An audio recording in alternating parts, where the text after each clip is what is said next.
오늘 본문의 배경이 되는 고린도 교회는 사도 바울이 제2차 전도여행 말미에 개척한 교회입니다. 어떤 교회든 크고 작은 문제가 있고 사람들을 세우는 일이 쉽지 않았지만 이 바울의 목회 인생에 있어 가장 속이 타고 고민했던, 다시 말해 바울을 가장 힘들게 했던 교회는 단연코 고린도 교회일 것입니다. 무역도시이고 향락의 도시이자 우상의 도시인 이 고린도에 바울이 전도를 시작하는데 정말이지 쉽지 않았던 것 같습니다. 성경은 산전수전 다 겪은 그 담대한 바울조차도 고린도에서는 두려워 떨었다고 기록하고 있습니다. 괜찮으시면 오늘 본문 뒤에 고린도전서 2장 3절을 한번 찾아 읽어보겠습니다. 고린도전서 2장 3절 말씀 한 목소리로 읽겠습니다. 시작. 내가 너희 가운데 거할 때에 약하고 두려워하고 심히 떨었노라. 왜 이렇게 떨었냐면 바울이 고린도에 올 때는 생사고락을 함께할 믿음의 동역자가 없었습니다. 유대인들의 핍박 가운데 이 디모데와 실라를 베레아에 놔두고 본인만 빠져나온 상황이었기에 정서적으로 매우 위태로운 시점이었습니다. 성경에서 서로의 믿음을 격려하며 모이기를 패하지 말라고 하신 이유가 바로 여기 있습니다. 우리가 대단해 보여도요, 믿음의 공동체를 떠나 한두 달만 홀로 있게 되면 금세 마귀의 공격에 노출이 되고 믿음 생활로의 보기가 쉽지 않습니다. 혼자 신앙생활 하면 얼마나 편합니까? 다양한 인간 관계로부터 오는 스트레스도 없고요. 교회 주방에서 힘들게 일할 필요도 없습니다. 내가 맡은 교육부 사회도 없으니까 위에서 눈물 흘려 기도할 일도 없습니다. 모든 게 너무 좋아 보이죠. 세련되고 고상해 보이고 현대인들의 입맛에 딱 맞지 않습니까? 그런데 그게 좋은 일만은 아닌 것은 교회를 떠나는 순간, 홀로 신앙생활 하겠다고 하는 순간 이 하나님의 임재도 성령님의 임재도 같이 떠나버리기 때문입니다. 왜입니까? 하나님은 나 개인이 아니라 믿음의 공동체 안에 계시면서 일하시는 분이기 때문입니다. 홀로 계시지 않고 삼위일체로 계시는 그렇게 존재하신 하나님이 우리 또한 공동체로 불러주셨다는 것이죠. 그런 의미에서 우리가 교회에 나와 세례를 받고 교인 명부에 등록되는 것은 생각보다 굉장히 중요한 일입니다. 저도 이 목회를 하다 보면 이런저런 사정으로 교회를 떠나려는 성도님들을 상담하게 되는데 그때 꼭 드리는 말씀이 있습니다. 성도님, 교회에 연약함이 보이시고 말씀하시는 모든 사정들도 충분히 이해가 됩니다. 하지만 웬만하면 교회를 떠나지 마시기 바랍니다. 그러나 정말 부득이하게 꼭 떠나야 한다면 너무 오랫동안 혼자 계시지 마시기 바랍니다. 빠른 시일 내에 건강한 믿음의 공동체에 등록하셔서 신앙생활을 재개하시기 바랍니다.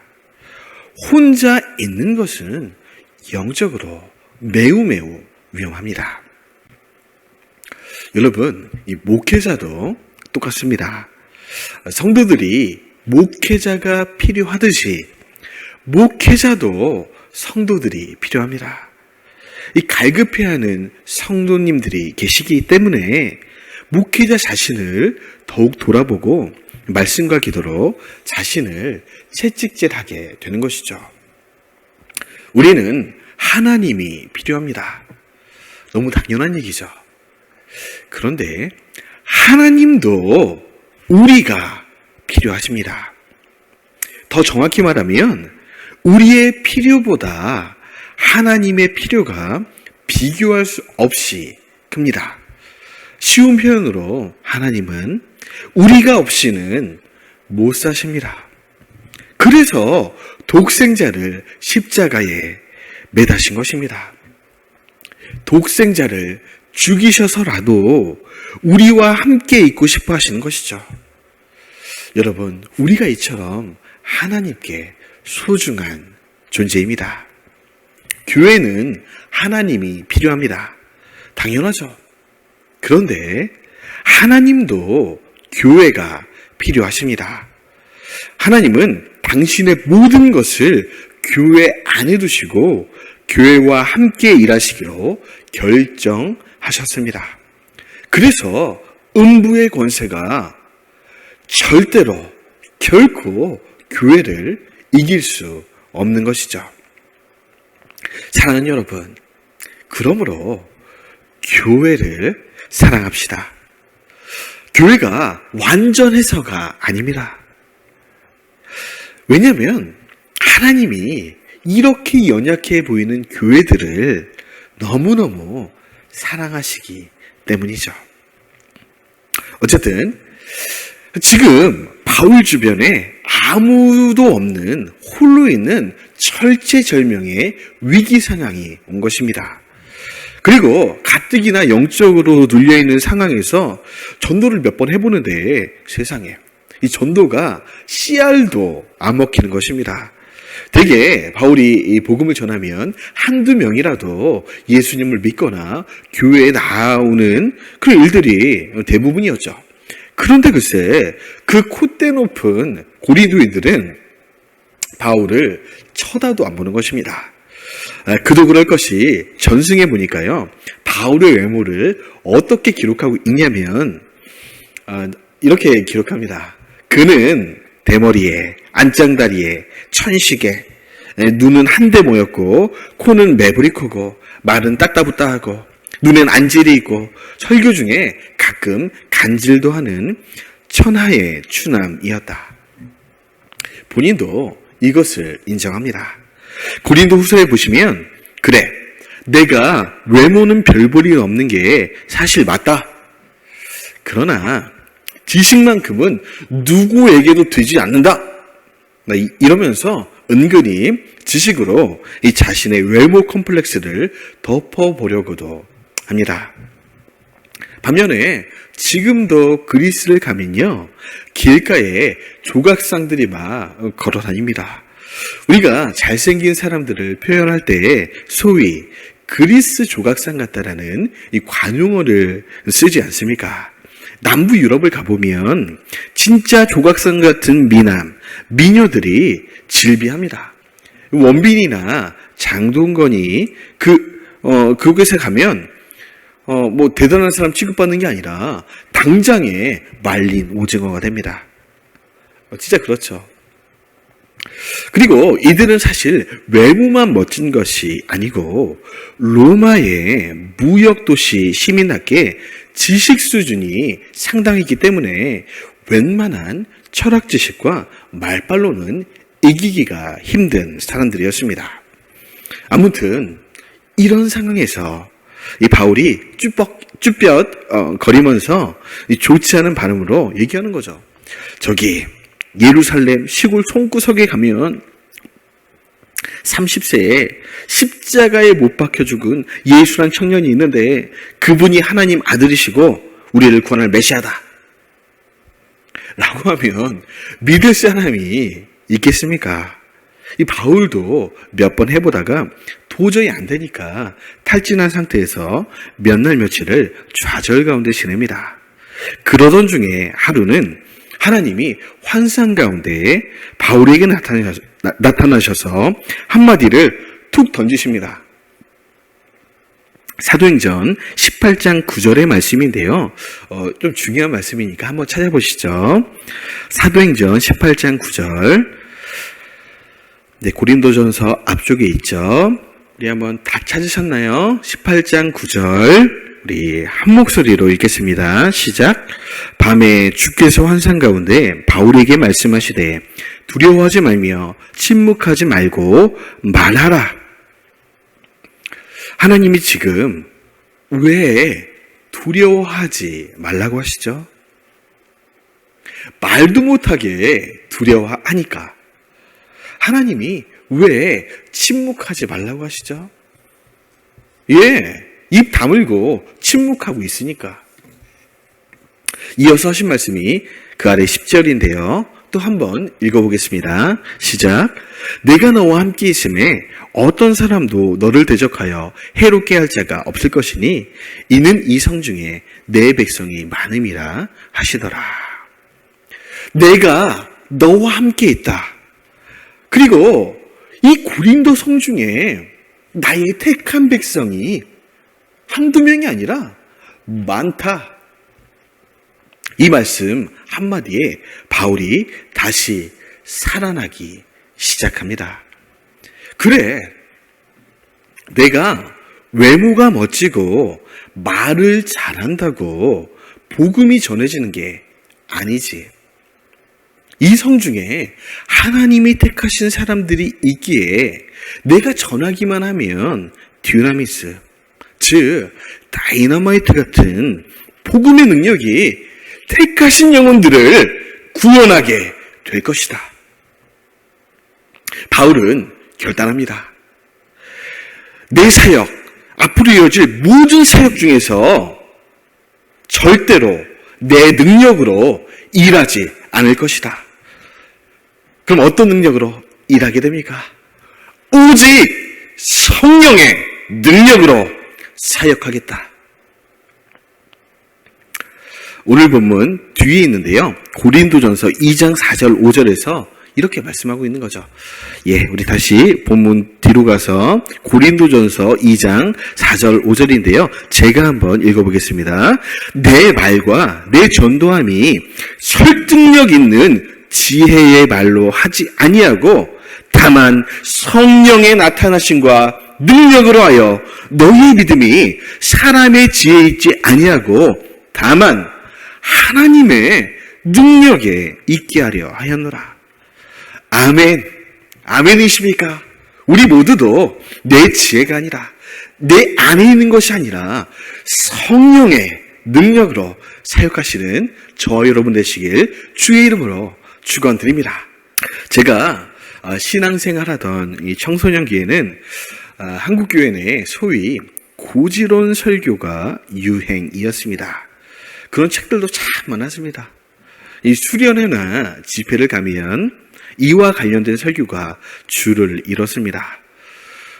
고지론의 주장이 뭡니까? 어떻게든 높은 곳에 올라가라. 고지를 점령해라. 그렇게 세상적으로 성공한 상태에서 내가 기독교인임을 나타내면 그런 너의 멋들어진 모습을 보고 많은 불신자들이 교회에 달려나오게 될 것이다. 아멘이십니까? 저는 아멘 많이 했습니다. 그런데요, 결론부터 말씀드리면 고지론은 사실이 아닙니다. 성경적으로도 아니고 체험적으로도 아니고 역사적으로도 아닙니다. 단적인 예로 실제 한국 사회의 고위층의 기독교인 비율이 여러분이 생각하시는 것보다 훨씬 많습니다. 그런데 문제는 그렇게 해서 한국 사회가 점점 거룩해지고 예수 믿는 사람은 점점 더 많아지고 예수 믿는다는 사람들이 사회적으로 도덕적으로 존경을 받고 있느냐? 그렇지 않다는 것은 제가 굳이 더 말하지 않아도 여러분이 더 잘 아실 것입니다. 사랑하는 여러분, 복음을 오해하지 마시기 바랍니다. 복음은 결코 우리의 탁월한 스펙을 필요로 하지 않습니다. 복음 그 자체가 영혼을 변화시키는 다이너마이트 같은 능력이기 때문이죠. 복음은요, 나의 성공을 통해 증명되지 않아요. 복음은 오히려 나의 무너짐을 통해 증명됩니다.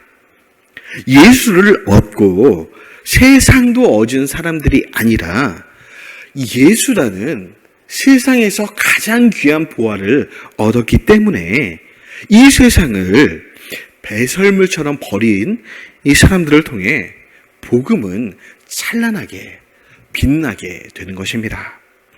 그래서 오늘 본문 18절은 이렇게 선포하고 있네요.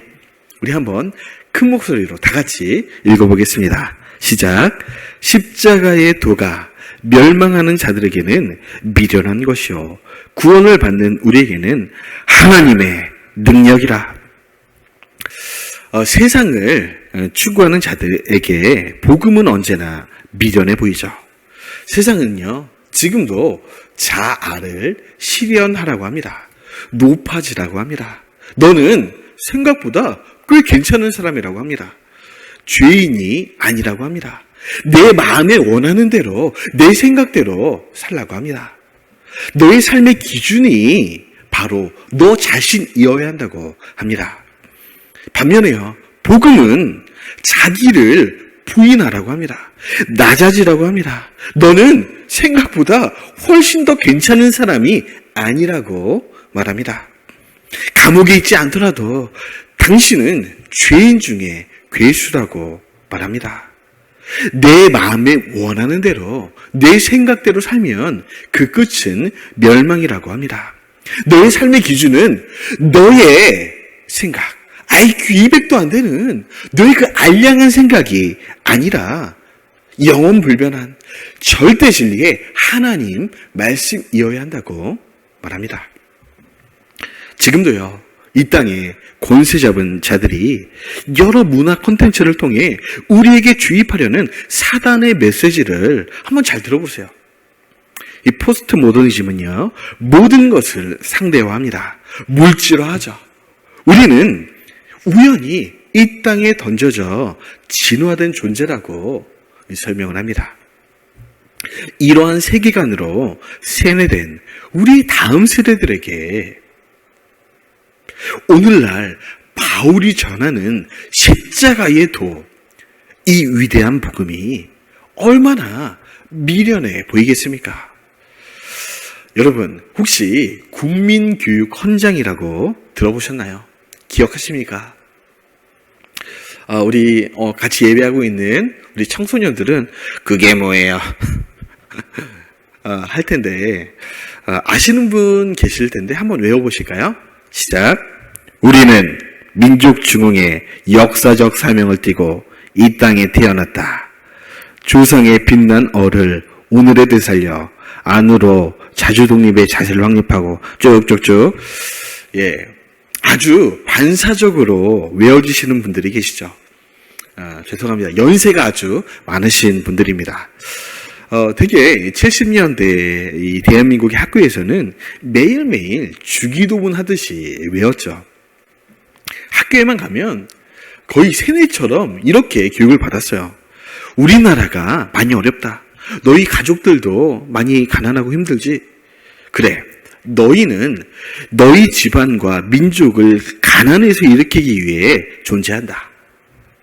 맞아, 아니야? 맞습니다. 그러니까 아무 말 하지 말고 국가가 하라는 대로 해라. 그리고 국가에 절대 충성을 해라.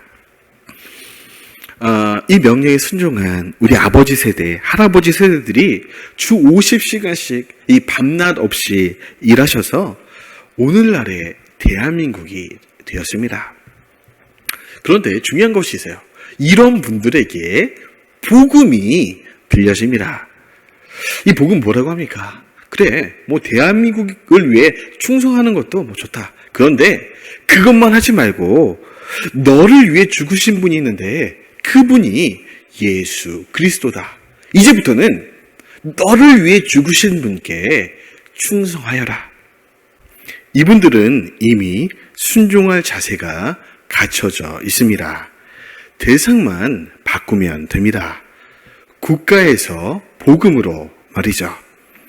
한국교회도 이런 분들의 헌신을 통해 부흥성장했고 지금은 세계 2위의 선교사 파송국가가 되었습니다. 그런데 지금 한국 사회는 어떻습니까? 결혼은 미친 짓이라고 합니다. 애를 낳는 것은 더 미친 짓이라고 합니다. 뭐 때문에 그렇게 희생하냐? 그냥 너를 위해 살다 죽으라고 합니다. 무엇인가에 헌신하거나 충성하지 말라고 합니다. 워라밸을 하면서 인생을 그저 즐기라는 것이죠.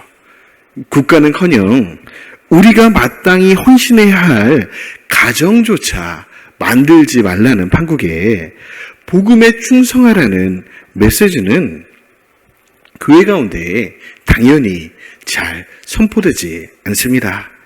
그저 우리의 영혼을 만져주는 위로의 메시지가 메인 테마가 된 것이죠. 아마 천국과 지옥이 없다면, 최후의 심판이 없다면, 믿는 자들에게 주실 하늘 상급이 없다면 이렇게 살다 죽는 것이 최고의 선택이며 지혜일 것입니다. 당시 고린도 사람들의 사상도 이와 크게 다르지 않았던 것 같습니다. 그래서 바울이 전하는 십자가의 도, 그 도를 조롱하고 믿지 않았던 것이죠.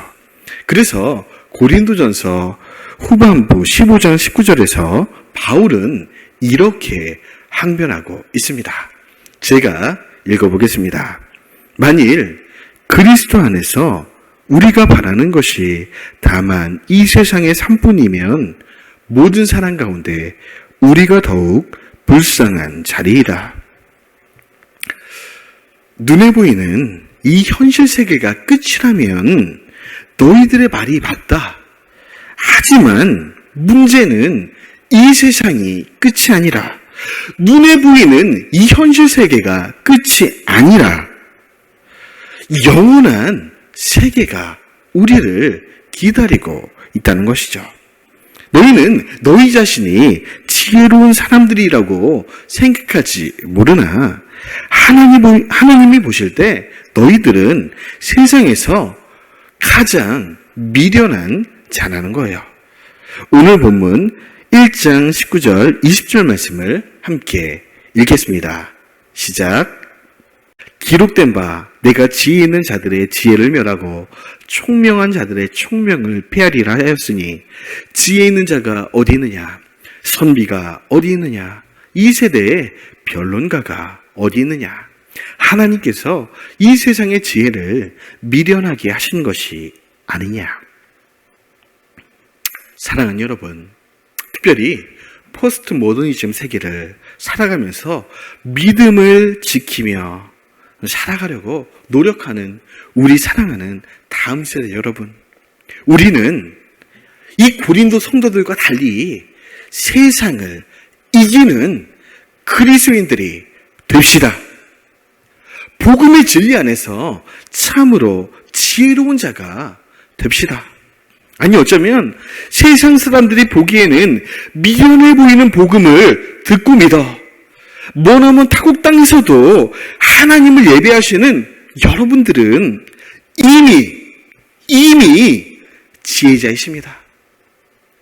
세상에서 가장 복된 사람들이십니다. 우리 좌우 앞뒤 사람들과 인사 나누겠습니다. 우리는 지혜자입니다.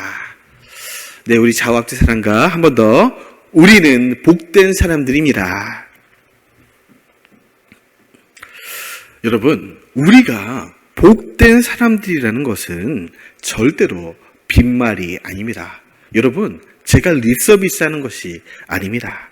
여러분은 지금 2000년 전 저주받은 십자가에 달려 죽은 30세 청년 예수를 나의 구주, 나의 하나님으로 고백하고 계십니까? 말씀을 읽을 때나 설교를 들을 때 마음 깊이 아멘으로 응답하고 계십니까? 기뻐하시기 바랍니다. 여러분은 이 세상에서 가장 큰 복을 받은 사람들입니다. 기적 중에 기적은요, 은혜 중에 은혜는요, 하나님의 말씀이 믿어지는 은혜입니다. 예수 그리스도는 하나님의 완전한 신비입니다. 신비가 뭡니까? 신의 비밀. 그러면 비밀은 뭡니까? 아는 사람은 알고 모르는 사람은 죽었다 깨어나도 모르는 것, 그것이 비밀이에요. 어떤 사람은요, 절간에 가서도 예수님을 만나요. 그런데 어떤 사람은 예수님 옆에서 3년을 같이 살아도 그를 하나님의 아들로 알아보지 못합니다. 누구입니까? 가룟 유다죠. 그래서 복음을 비밀이라고 하는 것입니다. 이 복음의 말씀은요, 박사학위를 10개 가지고 있는 사람도 깨닫지 못하고 도망갑니다. 그런데 난 놓고 기억자도 모르고 빨래 찢겨놓고 A자도 모르는 우리 유치원생들도 믿고 아멘하는 것이 또 복음이에요. 왜 그렇습니까? 복음은 지식으로만 알아지는 것이 아니라 성령께서 알려주셔야만 알 수 있기 때문이죠. 그래서 비밀인 것입니다. 착하다고 믿는 것이 아니에요. 좀 착하게 생긴 사람에게 가서 전도해 봅니다. 그런데 너무너무 신기해요. 이런 사람들이 복음을 믿고 아멘하고 응답할 것 같은데, 여러분, 이런 사람들일수록 착하고 매너 있게 이 복음을 거절합니다. 예수님이 당신을 위해 죽으셨습니다 라고 하면 뭐라고 합니까? 예, 고맙다고 전해주세요. 예. 이렇게 하고 그냥 주랭랑을 치는 겁니다. 톤앤 매너가 있죠. 반대로 저 사람은 절대 안 믿을 것이란 믿음으로 그냥 대충대충 이렇게 뭐 전도하는데, 이상하게도 한 방에 꼬꾸러지는 사람도 있는 거예요. 제가 신학교 다닐 때 친하게 지내던 학생이 있었는데, 그럼 학생 나이가 55세셨습니다. 많으시죠? 지금은 뭐 70이 넘으셨죠. 이분이 원래 일평생 전기 기술자셨는데 하나님 없이 쭉 살아오시다가 뭐 무난하게 지옥행 열차를 타고 삶을 사시던 분이죠. 그러던 중에 같이 일하던 동료가 뜬금없이 물어보는 거예요. 형님, 형님은 지금 왜 사세요? 이렇게 물어봤다는 거예요. 어떻게 보면 지나가는 질문처럼 뭐 이렇게 한 질문일 텐데, 이 전도사님한테는 이상하게도 그 질문이 한 달 넘게 머릿속을 뱅뱅 돌면서 떠나지 않았다는 겁니다. 잠이 잘 안 오더라는 거예요.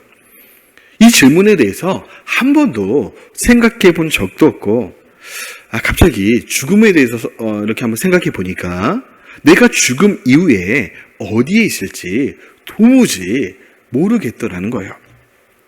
그래서 내가 이 문제를 좀 해결해야겠다.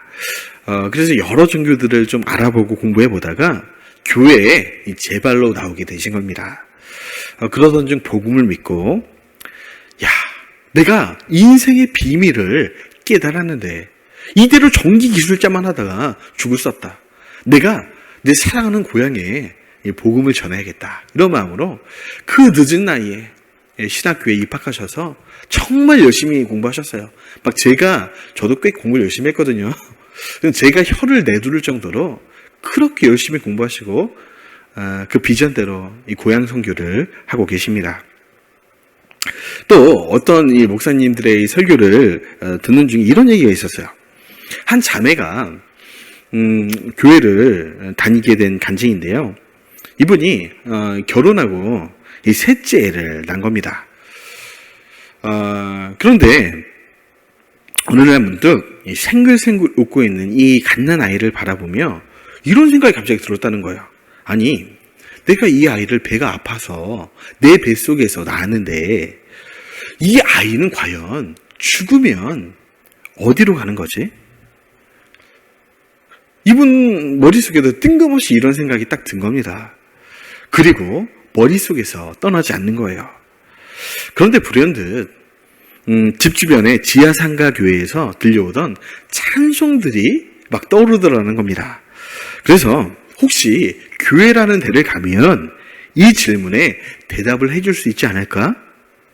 성경이란 책을 읽으면 혹시 그 답이 나와 있지 않을까? 이런 생각이 들면서 예배 가봐야겠다. 딱 예배 시간을 보는데 잘 모르니까 뭐 새벽 예배가 있는 거예요. 그래서 이분이 예배를 처음 하는데 새벽 예배부터 나온 겁니다. 신기하게도 새벽에 교회 문을 열고 들어오는데 눈물이 쏟아지더라는 거예요. 그리고 예배 가운데 말씀을 듣는데 마치 친정집에 온 것처럼, 아니 더 정확한 표현으로 엄마 뱃속에 있는 것처럼 마음이 평안해지면서 말씀이 그대로 믿어지더라는 거예요. 아멘. 제가 들으면서 속으로 이렇게 생각했습니다. 정말 복 있는 자로다. 과연 택함 받은 하나님의 딸이로다. 이뿐이겠습니까? 모르긴 몰라도 우리 심천중앙교회 여러분 각자에게도 예수님을 믿게 된 그런 드라마틱한 스토리가 있으실 것입니다. 중요한 것은요, 내가 주님을 선택한 것이 아니라는 것이죠. 하나님이 먼저 나를 택하셨고 성령님을 보내주신 것입니다. 성령님은요, 내 영혼에 바람과 같이 임하셔서 복음의 말씀이 내 귀에, 내 영혼에 들려지게 하시고 아멘 하면서 믿어지게 하신 것입니다. 우리 마지막으로 오늘 본문 23절, 24절을 읽어보겠습니다. 시작. 우리는 십자가에 못 박힌 그리스도를 전하니 유대인에게는 거리끼는 것이요 이방인에게는 미련한 것이로되 오직 부르심을 받은 자들에게는 유대인이나 헬라인이나 그리스도는 하나님의 능력이요 지혜니라. 아멘. 그러면 질문합니다. 왜 우리는 이곳에 있습니까? 하나님이 택하시고 예정하신 당신의 백성들이 있기 때문에, 우리를 통해 궁극적으로 이루고자 하시는 선교적 교회의 비전이 있기 때문에, 우리의 미련해 보이는 전도를 통해 구원받을 부르신 한 영혼이 있기 때문에 기도하겠습니다.